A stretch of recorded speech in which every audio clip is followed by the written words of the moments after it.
Hi, this is Ian, and I've been practicing yoga for about 18 years and doing jiu-jitsu for about 5 years and judo about 3 years. And in this video, I'm going to be basically doing some yoga for jiu-jitsu.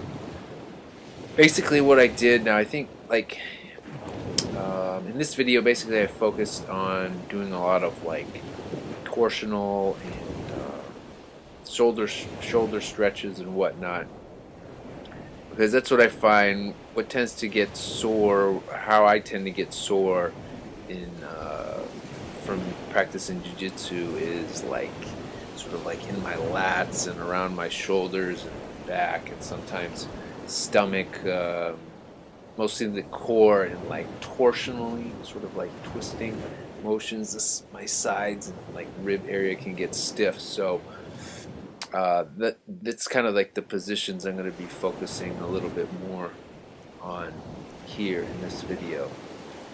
So yeah, I think yoga is definitely a good thing. It's something I started off my first year.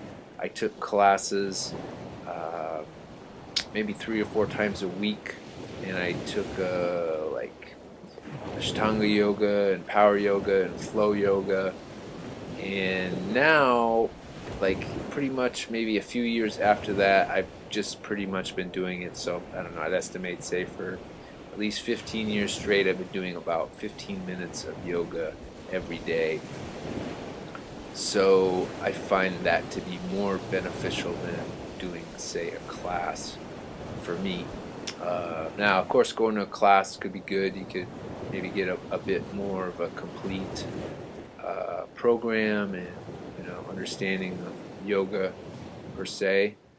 But I personally find just doing like a little bit every day to be the most beneficial.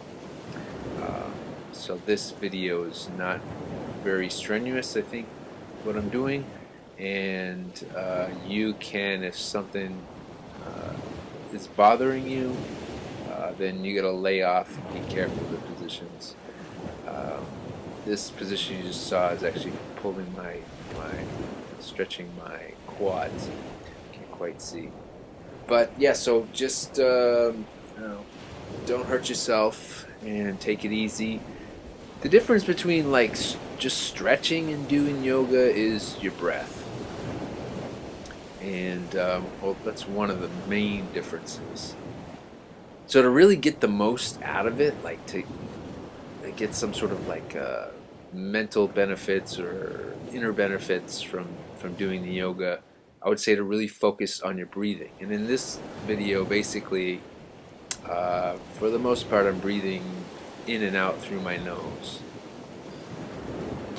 So just kind of take your time and you can go through these positions slowly. And I think this, the whole benefit towards doing uh, yoga is going to increase your flexibility and mobility.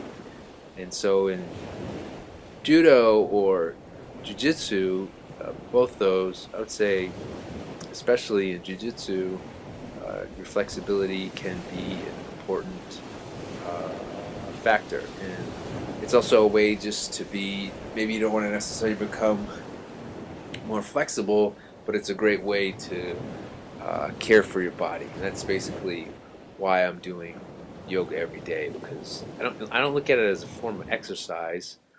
Some people do, but I personally don't recommend that. I recommend doing it for, it's like a just a good habit to incorporate. It's like brushing your teeth, It's something you can do um, every day, and just to sort of care for your body. The other thing I would say before I forget, I would, from what the research I've done and what I've noticed personally, I would do. You can do this or yoga anytime you want. I tend to actually do yoga before I do jujitsu. However, if you want to get the most out of it, it might be better to do it after you do jujitsu. So for a warm up, like based on the research I've done, I would do a general, like in your class, you may have a sort of warm up program already built into it, or maybe you run and you do shrimps or um, some push ups, maybe some light stretching, depending on your dojo. Like different dojos have different warm up routines, or just doing the technique is kind of a warm up. So personally, I would say like you really want to get the most out of it. Just I would um, do this or yoga after you do your jiu-jitsu. The reason why is because after jiu-jitsu you kind of you might be feeling a little sore or something, and sooner or later, like soon, if you don't if you don't do any stretching after you do the jiu-jitsu, you might be more likely to get stiff and sore the next day. So I think you want to stay like limber and mobile and flexible. Then an idea is to do it after you do jiu-jitsu. So I think that's maybe all I have to say. You can watch the rest of this video to get a routine, uh, learn how to do the positions. Some of the positions in here, I don't think I really did anything too strenuous in this. Mostly pretty basic stuff, and yeah, enjoy that.